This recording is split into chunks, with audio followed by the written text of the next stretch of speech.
SSC CGL 2021 के tier 3 का result जो है वो आउट हो चुका है, यानी कट ऑफ आ चुकी है। आप लोगों को काफ़ी ज़्यादा कैओस होगा कि कट ऑफ कितनी गई है। ठीक है, आपको अपने नाम को भी जो है जानने की बहुत इच्छा होगी कि क्या आपका नाम लिस्ट 3 में है तो सिलेक्शन होगा नहीं होगा, लिस्ट 4 में है तो सिलेक्शन होगा या नहीं होगा, फाइनल तक आप पहुँचेंगे या नहीं पहुँचेंगे। ऐसे आपके सभी सवालों के जवाब आपको इस वीडियो में मिलने वाला है। तो अभी जो है एसएससी सीजीएल 2021 के टीयर 3 यानी यहाँ पर स्किल टेस्ट और डॉक्यूमेंट वेरिफिकेशन का लिस्ट पूरा का पूरा आया है।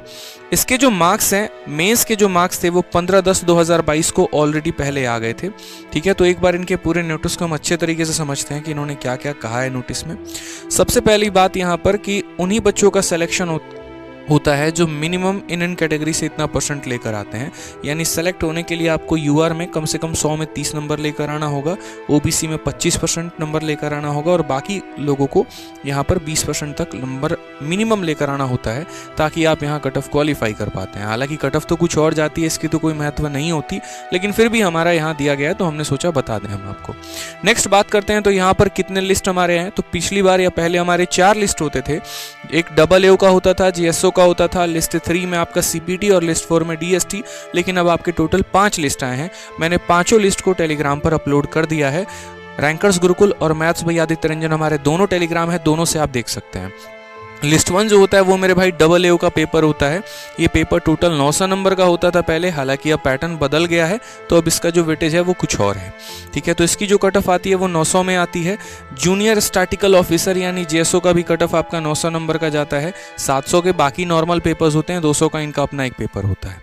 लिस्ट 3 इस बार स्टैटिकल इन्विजिलेटर ग्रेड 2 यानी ये हमारा एक नया पोस्ट ऐड हुआ, इसी वजह से इस बार आपका लिस्ट 3 भी एक पोस्ट है जिसकी अलग से पूरी की पूरी कट ऑफ आई है। लिस्ट 4 वो होता है जिनमें सीपीटी की आवश्यकता होती है और लिस्ट 5 वो होता है जिसमें आपका डीएसटी यानी बाकी जो रिमेनिंग पोस्ट हो गए उनकी आवश्यकता होती है। सभी लिस्ट को अगर हम एक बार अच्छे से देखें तो कट ऑफ कितनी गई है वो जरा हम देखते हैं। तो सबसे पहले AA की बात हम करते हैं तो AA में जो हमारा गया है वो जनरल से कट ऑफ गया है 636 और ये कट ऑफ कितने में है तो आउट ऑफ 900 में है। उसके बाद अगर हम बात करते हैं ओबीसी का तो ओबीसी का कट ऑफ 574 गया है, ये हमारा कितने में है तो ये भी आउट ऑफ 900 में है। ठीक है, नेक्स्ट बात अगर हम करें यहाँ पर तो ये हमारा किसका AA का। AA वालों को यहाँ सीपीटी और बाकी डीएसटी की कोई आवश्यकता नहीं होती है, इन्हें नहीं देना होता। अगर हम बात करते हैं जीएसओ को लेकर, अच्छा इसमें कितने कैंडिडेट यहाँ पर शॉर्टलिस्ट किए गए हैं। सबसे पहली बार डॉक्यूमेंट वेरिफिकेशन के लिए ये आप लोगों को थोड़ी सी उत्सुकता होगी तो ये बहुत अच्छे तरीके से शुरू में ही दिया गया है। कितने कैंडिडेट्स हैं यहाँ पर, इनका ज़्यादा नंबर तो मेंशन्ड यहाँ नहीं है, खैर हम बाद में इनका टोटल देख लेंगे। ठीक है, तो अगर हम बात करते हैं तो AA में टोटल यहाँ कितने कैंडिडेट को शॉर्टलिस्ट किया गया 2570 यानी 2500 कैंडिडेट को लगभग AA की लिस्ट में सेलेक्ट किया गया है। इसके अलावा अगर हम बात करते हैं तो लिस्ट 2 जो है, जो हमारा जीएसओ का लिस्ट है, साफ तौर पे यहाँ लिखा हुआ है लिस्ट 1 के बाद लिस्ट 2 में जीएसओ के लिए, तो इसमें टोटल 504 कैंडिडेट सेलेक्ट हुए हैं और इनका जो कट ऑफ गया है वो हमारा गया है यूआर का 594 और उसके बाद ओबीसी का 593। बहुत ज़्यादा कुछ फर्क नहीं है यहाँ पर जनरल और यूआर के कट ऑफ में, सॉरी जनरल में और ओबीसी के कट ऑफ में सेम ही है लगभग यहाँ अगर हम बात करते हैं तो। और ईडब्ल्यूएस का हर जगह पर जो कट ऑफ है वो हर जगह पर ओबीसी से कम ही है दोस्त। ठीक है, इसके अलावा अब हम बात करते हैं यहाँ पर लिस्ट नंबर 3 को। तो लिस्ट नंबर 3 जो है इस बार नया है, स्टैटिकल इन्विजिलेटर पोस्ट जो नया ऐड हुआ था उसकी कट ऑफ है ये। इसकी कट ऑफ काफ़ी कम गई है। यूआर की बात करते हैं तो 453 है और ओबीसी की बात करते हैं तो 317 है और इसमें भी लगभग 2500 के करीब में कैंडिडेट को इन्होंने शॉर्टलिस्ट किया हुआ है, 2448 कैंडिडेट को।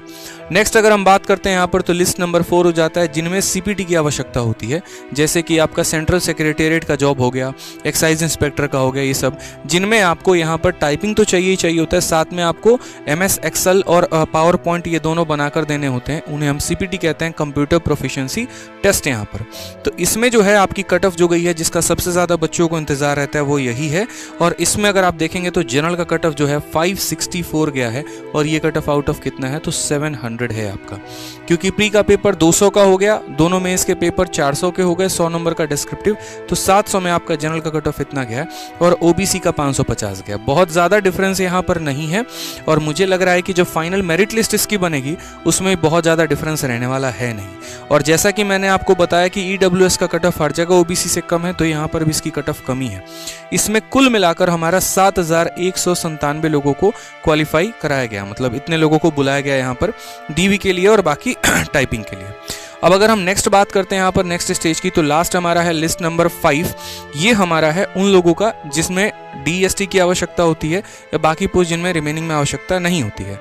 असल में लिस्ट 3 में जितने लोग होते हैं वो सारे के सारे लिस्ट 4 में होते ही होते हैं, ठीक है। अगर हम लिस्ट 4 की बात यहाँ करते हैं तो लिस्ट 4 में हमारा जो जनरल का कट ऑफ है वो हमारा कितना है 540 और OBC की कट ऑफ 504 है। यहाँ थोड़ा सा अच्छा खासा गैप देखने को मिला है जनरल और OBC के कट ऑफ में, और EWS का कट ऑफ यहाँ पर 1 नंबर थोड़ा सा ज़्यादा है। टोटल कैंडिडेट यहाँ 2,22,000 यहाँ पर अपीयर 2,22,000 कह रहा हूँ, 22,203 जो है हमारे कैंडिडेट इसमें बुलाए गए हैं, ठीक है। अगर हम बात करते हैं यहाँ पर तो इसके नीचे थोड़ी सी और भी जानकारी दी है। ये कुछ बच्चों का रिजल्ट है जिसको विठल SSC रखती है कुछ कारण के कारण, बाद में उसे रिलीज करती है। अब यहाँ पर होगा आपका कि स्किल टेस्ट का डेट क्या है और साथ में हमारे फाइनल नंबर किस दिन जारी होने वाले हैं, तो वो सारी बातें यहाँ पर आपको बता दी गई है। The skill test of short listed candidate will be held from 4 January to 5 January. 4 जनवरी से 5 जनवरी को आपका ये स्किल टेस्ट होने वाला है, और उसके बाद the schedule for conduct of document verification will be available in due course on the respective website. मतलब इसका इन्होंने डेट नहीं दिया है, ठीक है। साथ में हम बात करते हैं मार्क्स को भी लेकर, तो मार्क्स ऑफ द क्वालिफाइड या non qualified will be hosted on 30 December, ठीक है, on the commission website. Candidate may check their individual marks from 30 December to यहाँ पर 13 January by using their login ID and password. यानी आपका जो marks है वो आपका 30 दिसंबर को आ जाएगा, और बाकी जो है आपका किस दिन तारीख को स्किल टेस्ट है 4 से 5 को, तो प्रिपेयर हो जाइए, ठीक है। इतनी जानकारी आज के वीडियो में थी। बाकी जिनका सिलेक्शन लिस्ट 3 में है, बढ़िया नंबर अगर है तो आपका सिलेक्शन हो जाएगा। लिस्ट 4 वालों को थोड़ा सा हमेशा से खतरा रहता है, क्योंकि हर बार लिस्ट 4 में नाम लिस्ट इस बार तो ये लिस्ट 5 में होगा ना, जिसमें DST की है, तो DST वालों को हमेशा थोड़ा सा खतरा मेंटेन रहता है कि क्या पता होगा कि नहीं होगा। तो अगर आपके कट ऑफ से नंबर ज़्यादा हैं, थोड़े से अच्छे हैं, ठीक है, तो आप वहाँ पर बढ़िया तरीके से क्वालिफाई कर पाएंगे।